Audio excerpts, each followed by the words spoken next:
Halo guys, welcome back to Get Inside and welcome buat teman-teman yang baru join di program ini. Nah, sebelum kita mulai sharing, kita mau ajak teman-teman nih buat nyanyi dan memuji Tuhan bareng kita. So, mainkan. musik!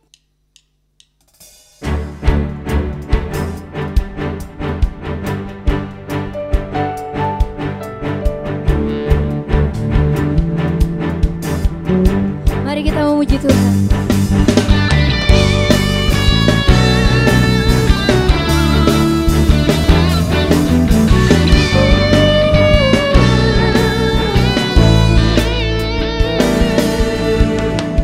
Terpujilah namamu Tuhan, kuat dan penuh kemuliaan. Satu suara kami nyatakan kebesaran-Mu kekal selamanya. Terpujilah namamu Tuhan, ajaib dan penuh keagungan.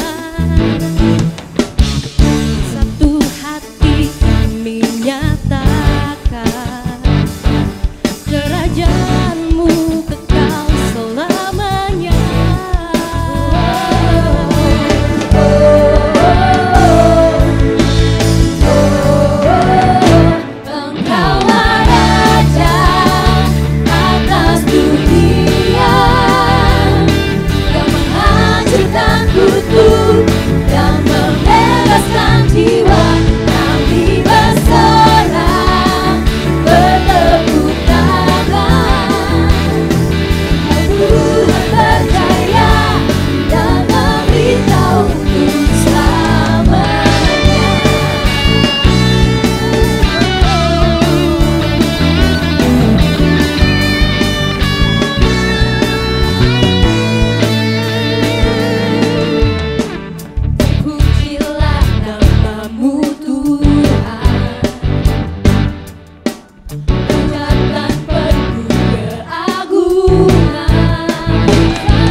Shalom teman-teman, gak kerasa nih udah setahun kita nggak ibadah offline ya.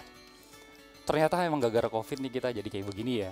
Ibadah di rumah dan gak terasa udah setahun aja, jangan dirayain. Bahaya kalau dirayain, jangan dinyanyiin. Jangan dinyanyiin, kalau dirayain terbahaya. Gak kelar-kelar, puji Tuhan kita beberapa teman-teman dan saya juga kemarin sudah divaksin. Ya kita berdoa supaya Indonesia semuanya boleh pulih dari COVID ya. Mari kita berdoa sebelum kita mendengar firman Tuhan. Bapa, terima kasih ya Tuhan. Di momen Paskah ini kami mau belajar kebenaran firman-Mu. Sehingga kami dikuatkan, diingatkan oleh firman-Mu. Karena kami tahu firman-Mu itu menegur kami. Firman-Mu itu mengingatkan kami. Dalam nama Yesus kami siap mendengar firman-Mu. Haleluya. Amin. Teman-teman, hari ini kita mau bahas tentang to love or to be loved. Mencintai atau dicintai. Sesungguhnya banyak anak muda yang mengalami krisis cinta. Mereka merasa ditinggalkan, mereka merasa dikecewakan. Bahkan mungkin dari sahabat, orang tua. Mungkin ada di antara kita yang dikecewain oleh pacar sendiri. Ada mungkin merasa diselingkuhin gitu atau diputusin. Wah. Tapi faktanya emang manusia bisa mengecewakan. Tapi kita percaya bahwa ada satu pribadi yang tidak pernah mengecewakan. Siapa dia? Siapa dia? Ngomong dong. Siapa dia? Tuhan Yesus. Baru-baru ini saya dapat sebuah berita. Dan ini fakta dan kenyataan ya. Jangan bilang ntar itu hoax enggak, ntar itu bener enggak gitu enggak. Tapi ini berita yang benar-benar terjadi. Dan bisa dikatakan adik kelas saya waktu di STT Teologi Beton. Walaupun nggak ketemu, nggak kenal secara langsung, tapi saya tahu ceritanya. Naasnya dia mengakhiri hidupnya dengan bunuh diri. Sangat disayangkan. Mungkin keadaan kita saat ini sedang dalam keadaan terpuruk. Bisa mungkin dalam keadaan pandemi seperti ini kita kehilangan pekerjaan. Keadaannya ekonomi kita lagi buruk-buruknya. Bahkan mungkin orang-orang di sekitar kita meninggalkan kita. Tapi ingat, kita tidak bisa menyalahkan keadaan. Kita tidak bisa menyalahkan orang tua kita. Kita tidak bisa menyalahkan orang-orang di sekitar kita. Kita tidak bisa mengendalikan orang di sekitar kita untuk mereka melakukan seperti yang kita inginkan. Nggak bisa. Apalagi mungkin ada yang berpikir, wah gue bakal bikin nih papan nama di sini. Ada mungkin kata-kata jangan sakiti saya atau kalimat jangan sakiti saya. Nggak bisa. Karena pada faktanya manusia bisa mengecewakan kita. Nah hari ini di momen Paskah ini kita mau belajar kebenaran tentang to love or to be loved. Apakah Tuhan sudah terlebih dahulu mencintai kita? Apakah kita yang mencintai Tuhan terlebih dahulu? Nah ini kita akan kupas secara simpel dan praktis. Sesungguhnya bahwa di momen Paskah ini kita berbicara tentang cinta dan pengorbanan. Karena sesungguhnya cinta dan pengorbanan seperti dua sisi mata uang. Artinya apa? Tidak bisa dipisahkan. Cinta tanpa pengorbanan bukanlah cinta. Dan pribadi yang menjadi teladan kita dalam hal ini adalah Tuhan Yesus sendiri. Dia turun menjadi manusia. Bahkan rela menderita haus, lapar seperti manusia pada umumnya. Dan bahkan mati di kayu salib untuk saya dan saudara. Untuk saya dan teman-teman sekalian. Saya ingat satu kisah waktu saya zaman SMA. Ini cerita mungkin bisa memilukan atau bisa membanggakan, saya nggak tahu deh. Tapi agak lucu nih ceritanya. Tolong dong kameramen juga senyum lah sedikit, jangan tegang-tegang. Ini saya jadi tegang sendiri nih di sini. Jadi waktu saya SMA, jadi saya dulu tuh anak band kan. Ceritanya nih anak band, makanya di sini ada piano kan. Ya buat gimmick aja gitu. Jadi saya anak band di zaman waktu saya SMA itu anak band tuh lebih terkenal daripada anak basket. Mungkin ada anak basket di sini ya. Mohon maaf ya anak basket ya. Iya, faktanya di sekolah saya waktu itu lebih dikenal anak band. Nah, satu ketika waktu saya di sekolah, ada seorang wanita ngelempar surat cinta. Waktu itu mungkin masih zamannya surat-suratan gitu ya, ngelempar surat, dan saya waktu buka kaget. Isinya dibilang apa? Hai El, boleh ngobrol nggak? Gue mau ngungkapin sesuatu nih. Wah, jujur gue di saat itu gue kaget banget. Ya, cewek ini bisa dikatakan nggak jelek-jelek amat, dan bisa dikatakan juga ya cakep. Kalau teman-teman nih ada yang mungkin yang lihat waktu foto saya waktu SMA itu, aduh,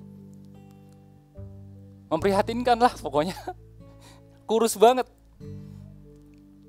banget dan untungnya ada prestasi yang saya bisa banggakan waktu itu. Jadi waktu saya anak band, kita membawa banyak trofi ke sekolah, dan banyak wanita yang suka gitu anak-anak band di sekolah kami.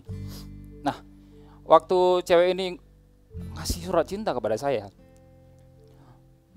akhirnya dia maksa untuk ketemu dong.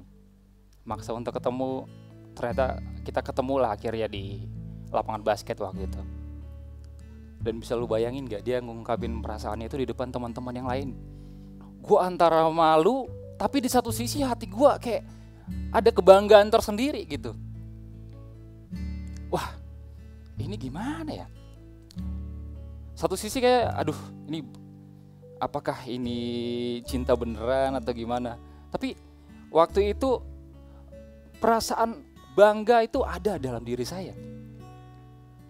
Kalau misalnya kita bayangkan kayak Leonardo DiCaprio, belum tentu dia dilemparin surat, karena mungkin gak zaman main surat-suratan ya kan.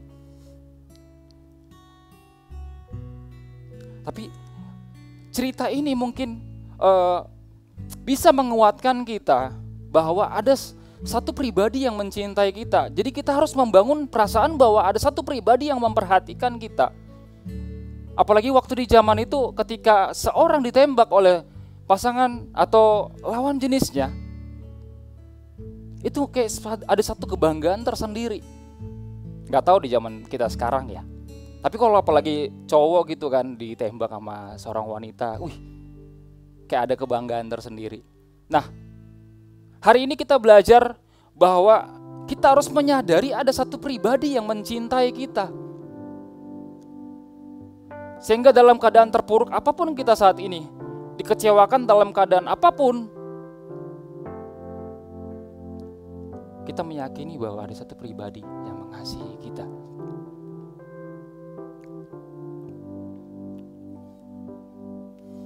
Jadi ketika perasaan cinta ini juga kita bangun kepada Tuhan.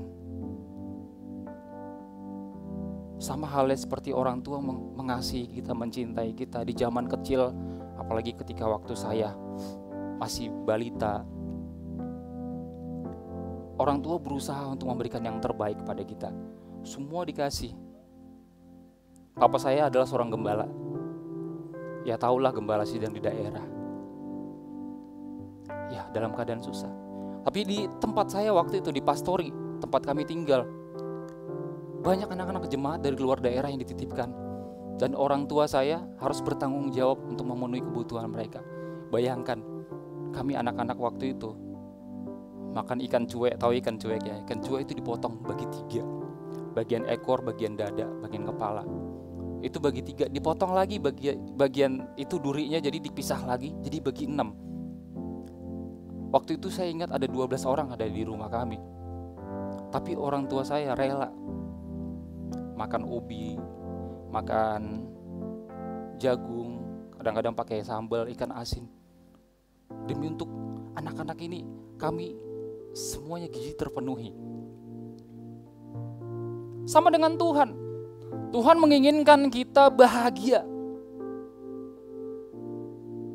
Mungkin dalam keadaan seperti ini, ya ada yang mengatakan, Kak kan saya masih baru nih jadi Kristen. Ya wajar dong saya minta apa-apa sama Tuhan. Jangan sampai kita terlena dengan keadaan kita menjadi bayi rohani terus. Kayak ada lagu tuh, yang lagu apa ya? Yang lagu Doraemon, tau gak lagu Doraemon? Aku ingin begini, aku ingin begitu, ingin ini, ingin itu, banyak sekali. Semua dapat dikabulkan dengan kantong ajaib. La la la, aku sayang sekali Doraemon. Kita sering menjadikan Tuhan seperti Doraemon. Kita katakan sayang sama Tuhan, padahal kita ada maunya. Kita menginginkan segala sesuatunya terjadi dengan begitu mudahnya.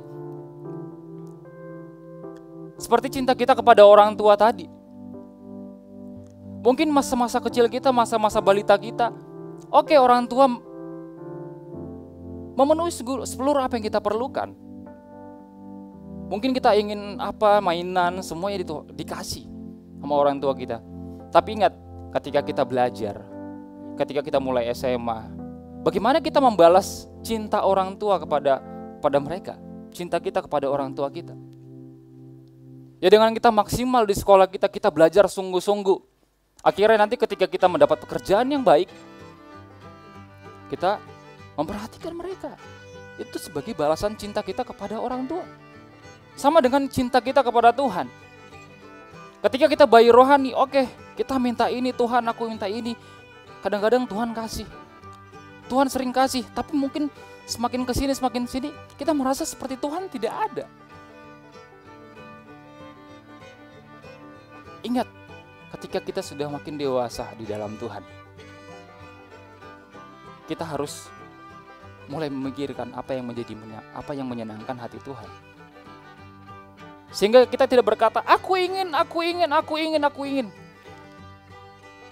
kita mulai berkata, apa yang kau inginkan Tuhan? Aku ingin lakukan. Baru-baru ini saya pelayanan di kremasi, ada jemaat dari luar gereja kita meminta tim pelayanan diakonia dari Gajah Mada. Dan saya diutus kepala tim diakonia kita di tempat ini. Ketika saya melakukan kremasi, saya melihat ada seorang ibu. Dan saya tahu itu adalah istri dari yang meninggal ini. Saya lihat betapa sedihnya dia. Betapa rasa kehilangan yang tulus. Kita tahu dong, kelihatan dong kalau misalnya orang tulus, kehilangan pasti ketahuan lah. Setelah ibadah, saya akhirnya ngobrol sama ibu ini. Setelah ngobrol-ngobrol, akhirnya dia cerita. Pak, tahu nggak? Sebenarnya saya dengan bapak ini, suami saya ini, kita itu hasil dari perjodohan. Hasil jadi perjodohan, dan sebelumnya kita nggak pernah ketemu sama sekali. Dan sampai kami menikah, dia nggak pernah nyatain cintanya Pak sama saya. Tapi yang bikin saya kehilangan hari ini adalah dalam 1 tahun, 2 tahun, 3 tahun pertama itu kami seperti pacaran di awal-awal. Namanya juga belum pernah ketemu ya kan. Tapi ingat gak Pak? Ternyata waktu 2 hari sebelum dia meninggal, dia bilang begini, Ma, aku titip anak-anak ya. Mohon maaf, selama ini aku gak pernah nyatain cinta sama kamu. I love you, dibilang kayak gitu. Istrinya, ibu ini mengatakan kepada saya, Pak, saya tahu setiap perbuatan dia itu menunjukkan rasa cintanya. Kadang-kadang suka kasih surprise, saya ulang tahun, suka tiba-tiba masakin masakan, kasih ke saya. Saya tahu itu adalah pernyataan cintanya. Tapi saya kaget, emang selama hidupnya gak pernah ngomongin cinta, ngomongin I love you, gak pernah. Dan itu terjadi di akhir hidupnya. Tapi saya bangga, saya yakin dan percaya dia sudah di surga. Dia bilang begitu. Dari cerita ini, saya mempelajari bahwa kadang-kadang kita terlalu teledor sebagai orang Kristen. Kita mengatakan, ku mau cinta Yesus selamanya. Ku mau cinta Yesus selamanya. Hanya ungkapan dari mulut saja. Tidak kita tunjukkan melalui perbuatan kita. Apakah ini cinta yang sesungguhnya? Pada kesempatan ini saya mau bagikan 3 prinsip cinta Tuhan bagi kita. Mungkin ini juga bisa dikenakan dalam kita membangun hubungan dengan seseorang atau yang kita kasihi. Prinsip cinta Tuhan yang pertama ialah Ia mencintai kita apa adanya. Pernah nggak kita bayangkan betapa berdosanya kita? Mungkin kita membayangkan masa lalu kita yang sangat kelam dengan segala perbuatan-perbuatan dosa yang kita sudah lakukan. Tapi Tuhan Yesus datang untuk mengampuni dosa kita. Segala kekurangan kita diterima. Ingat bahwa kita tidak hidup untuk masa lalu. Kita hidup untuk masa depan. Kalau sama seperti kita misalnya bawa mobil gitu ya. Kaca utama itu pasti lebih besar daripada kaca spion. Karena apa? Karena tujuan kita ada di depan, bukan ada di belakang. Kadang-kadang kita merasa bahwa kita sudah banyak ngelakuin dosa, jadi kita nggak layak menerima cinta Tuhan. Saya katakan no. Karena cinta Tuhan adalah cinta yang menerima apa adanya. Segala kekurangan kita, masa lalu kita, dosa-dosa yang sudah pernah kita lakukan. Tapi kita hidup hari ini dan kita meng-create masa depan yang penuh dengan harapan. Artinya apa? Kita menanggalkan dosa yang kita sudah lakukan. Jangan sampai engkau jatuh di lubang yang sama. Segala kekurangan-kekurangan yang kita lakukan di masa lalu, jadikan itu menjadi pembelajaran. Sehingga hidup kita semakin berkualitas. Jadi prinsip cinta Tuhan yang pertama ialah cinta yang menerima apa adanya. Yang kedua, prinsip cinta Tuhan adalah cinta yang mau mengubah. Tuhan Yesus turun ke dunia ini, Dia menjadi teladan bagi kita dalam segala hal. Sehingga kita suatu saat kita menjadi seperti Dia, sekarakter, sepikiran dan seperasaan dengan Tuhan Yesus. Jadikan pengorbanan Tuhan Yesus itu menjadi pengorbanan yang berguna. Jangan menjadi pengorbanan yang sia-sia. Karena sesungguhnya pengorbanan Tuhan Yesus itu mengharapkan untuk saya dan teman-teman di rumah, dimanapun kita berada, untuk kita berubah. Untuk kita berubah. Sehingga kita menjadi sama seperti Tuhan Yesus.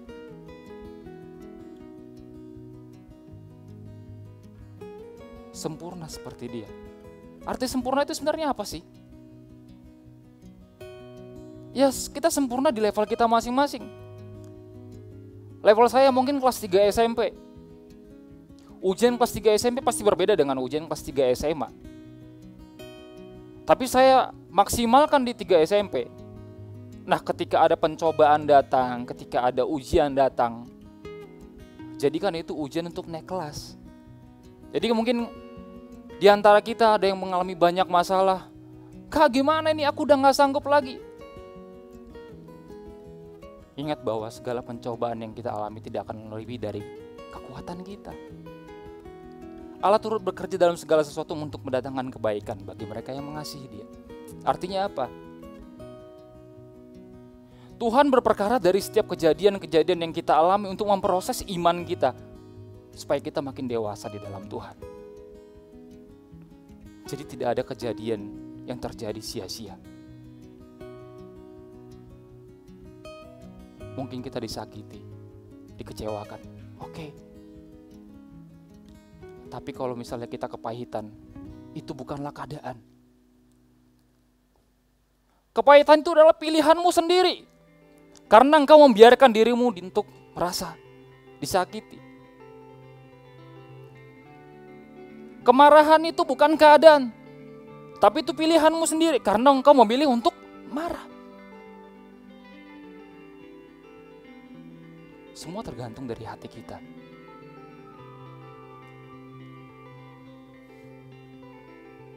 Jadi cinta Tuhan itu adalah cinta yang mengubah. Dan yang ketiga adalah cinta yang memiliki tujuan. Artinya apa? Kedatangan Tuhan Yesus ke dunia, dia menunjukkan pribadi yang sesungguhnya, menjadi teladan iman kita. Tapi dia juga punya satu tujuan, yaitu apa? Jadi kalau kita baca dalam Yohanes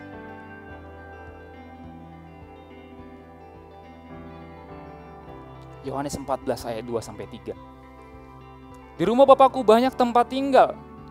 Jika tidak demikian tentu aku mengatakannya kepadamu. Sebab aku pergi ke situ untuk menyediakan tempat bagimu. Dan apabila aku telah pergi ke situ dan telah menyediakan tempat bagimu, aku akan datang kembali dan membawa kamu ke tempatku, supaya di mana aku berada, kamu pun berada. Jadi cinta Tuhan itu adalah cinta yang memiliki tujuan, supaya di mana Ia berada, kita pun berada. Jadi prinsip-prinsip ini bisa kita kenakan juga dalam kita membangun hubungan dengan pasangan hidup kita atau pacar kita, katakanlah pacar. Mungkin banyak di antara kita yang pacaran hanya untuk mengisi waktu kosong. Mungkin selama ini mungkin dikecewakan oleh satu pria, akhirnya jadi pelarian, cari pelarian lain, gonta-ganti pasangan. Ada mungkin yang berkata, "Kak, aku udah terlanjur nih pacaran sama orang agama seberang, bagaimana Kak ya?" Saya katakan dengan tegas, putuskan. Kenapa? Orang yang sama agama aja, nggak usah sama agama deh. Satu gereja sekalipun tidak segampang itu untuk menyatakan atau menyamakan frekuensi. Karena iman adalah dasar untuk kita mengambil satu keputusan. Iman adalah penundukan terhadap kehendak Allah. Artinya, kalau Tuhannya udah beda, mau gimana? Ngambil keputusan, bener nggak? Jadi kalau misalnya kita udah terlanjur punya pacar yang berbeda agama, putuskan. Jangan takut bakal ngejomblo, guys. Pasti Tuhan kasih yang terbaik, amin. Pasti Tuhan kasih yang terbaik. Ada banyak mungkin di antara teman-teman atau bagi cowok-cowok yang menghabiskan hidupnya hanya jadi supir pacarnya saja. Nganterin pacarnya, ceweknya kemana-mana. Sayang, kamu mau kemana? Aku anterin dong. Audisi Indonesian Idol katakanlah. Terus audisi apa lagi? Satu saat dia terkenal. Si cowoknya akhirnya ditinggalin. Karena dia cuma fokus jadi nganterin pacarnya doang. Mama kamu mau kemana? Aku anterin dong. Wih, sedap. Padahal dia punya tanggung jawab. Dia harus kuliah, dia tanggalkan kuliahnya cuma gara-gara nganterin si cewek. Padahal dia punya tanggung jawab, mungkin papanya udah kasih modal untuk bangun usaha. Tapi dia fokus nganterin pacarnya kemana-mana, akhirnya ditinggalin juga. Teman-teman yang cowok-cowok, persiapkan masa depanmu terlebih dahulu. Jangan gampang kita jadi bucin ya, atau budak cinta. Kadang-kadang kan kita ada yang diancam kan. Ya udah, kalau kamu nggak mau nganter, ntar aku suruh yang lain nganterin. Kadang-kadang kita langsung, waduh, jiper juga ya, gimana ya? Waduh, ntar dia ketemu cowok lain di sana, gimana ya? Udah, tenang aja. Itu biasanya cuma omongan doang. Ya kalau misalnya berantem, ya udah biarin berantem. Tapi kamu fokusin dulu masa depanmu. Karena kamu sudah fokusin masa depan. Kalau kamu fokusin untuk masa depan, mempersiapkan masa depanmu, yakinlah pasti yang terbaik yang Tuhan sediakan untuk kita sekalian. Nah, 3 prinsip cinta Tuhan tadi bisa kita kenakan dalam berpacaran, mungkin anak-anak muda atau teman-teman. Jadi cinta yang menerima apa adanya. Jadi seorang wanita atau seorang pria, kalau dia menyatakan cinta berarti dia siap untuk menerima segala kekurangan dan kelebihan. Yang kedua, cintanya itu akan mengubah. Artinya apa? Oke, kita punya kekurangan nih. Yuk sharing waktunya, kita kikis, akhirnya kekurangannya makin sedikit. Jadi makin banyak kelebihannya. Dan saling melengkapi. Dan yang ketiga, cinta yang punya tujuan. Artinya apa? Nggak sebatas pacaran doang. Tapi ada satu komitmen untuk membangun satu rumah tangga. Jadi jangan habiskan waktumu untuk hal yang sia-sia kalau kamu tahu ini nggak bisa dibawa untuk ke hal yang lebih serius. Untuk apa? Seperti kesaksian tadi itu, yang seorang istri tinggalkan suaminya, yang gak pernah nyatain cinta, akhirnya pas di akhir hidupnya dia nyatain cinta. Tapi ternyata selama hidupnya dia menyatakan cinta melalui perbuatan. Sama halnya dengan kita kepada Tuhan, bagaimana kita membalas cinta Tuhan. Jangan hanya sebatas omongan doang. Jangan ngomong, ku mau cinta Yesus selamanya. Tapi faktanya kita bikin dosa terus. Ingat bahwa dalam segala kelemahan-kelemahan kita, Tuhan mengcreate satu kejadian supaya kelemahan kita itu makin lama makin terkikis. Mungkin kelemahan kita dalam amarah atau emosi kita tidak bisa mengendalikan diri. Kita akan menemukan keadaan-keadaan di mana kita akan terpancing untuk keluar amarah emosi kita, kata-kata kasar kita. Katakanlah mungkin di jalanan. Mobil kita diserempet. Bagaimana kita mengendalikan emosi kita? Nah, disitulah proses Tuhan untuk kita. Nah, saat ini saya mengingatkan bahwa kita ini adalah pribadi yang dicintai oleh Tuhan.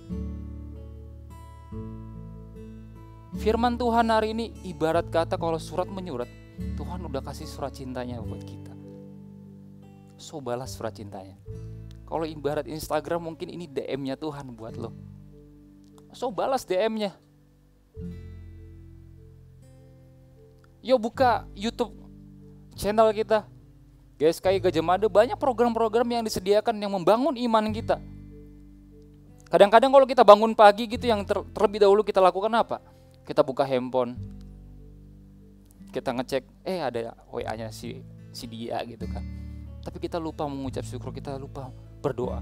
Saya bersyukur kalau akhir-akhir ini udah hampir 2 bulan Bapak Gembala senior kita mengadakan doa pagi setiap jam 5 pagi. Sejujurnya saya pun tidak bisa tiap hari. Tapi saya melatih diri saya. Karena kelemahan saya selama ini ketika saya berdoa saya gampang sekali fokusnya buyar gitu. Kadang-kadang misalnya nih handphone tiba-tiba bunyi. Doanya nanti dulu. Tiba-tiba misalnya pas lagi doa pengen buang air kecil, yaudah langsung tiba-tiba nyelonong aja pergi gitu. Ntar lanjut lagi doanya. Nah, sebulan ini saya ngelatih diri saya. Dan saya bersyukur dengan adanya doa pagi ini saya juga merindukan teman-teman, yuk latihan. Karena mungkin selama ini kita memikir, Kak kadang-kadang aku 5 menit aja berdoa susah banget ya. Yuk makanya latihan. Latihan. Karena waktu yang akan membuktikan cinta kita. Sama halnya tadi seperti dijodohkan, gak pernah ketemu sama sekali, tapi akhirnya bisa tuh cinta tumbuh. Sama dengan halnya dengan Tuhan, cinta kita akan bertumbuh dengan sendirinya. Dan kita maksimal dalam setiap perbuatan kita. Di sekolah kita maksimal. Di kuliah kita maksimal. Dan kelak kita menjadi orang yang berhasil. Kita lebih bisa maksimal melayani Tuhan. Di bidang apapun yang Tuhan sediakan untuk kita sekalian. Jadi teman-teman, hari ini saya mau mengingatkan bahwa engkau adalah pribadi yang dicintai. Oleh karena itu balas cintanya Tuhan melalui setiap perbuatan kita. Amin. Mari kita berdoa. Bapa, terima kasih ya Tuhan, firman yang singkat dan sederhana ini biar kira itu boleh mengingatkan anak-anak muda dimanapun kami berada. Dan kami yakin dan percaya bahwa firman-Mu ini boleh menjadi rema dalam hidup kami. Dan kami boleh mengaplikasikannya dalam hidup kami, dalam keluarga kami, dalam lingkungan dan dimanapun kami berada. Dalam nama Tuhan Yesus kami berdoa. Amin. Nah, gimana nih sharingnya? Kece kan? Dan pastinya terberkati dong. Dan kita juga mau ingetin buat teman-teman semuanya, jangan lupa untuk follow Instagram @GSKI Gajah Mada Dan jangan lupa buat subscribe ke channel YouTube GSKI Gajah Mada. Dan jangan lupa juga buat nyalain lonceng notifikasinya biar kalian gak ketinggalan update terbarunya. So, see you and God bless.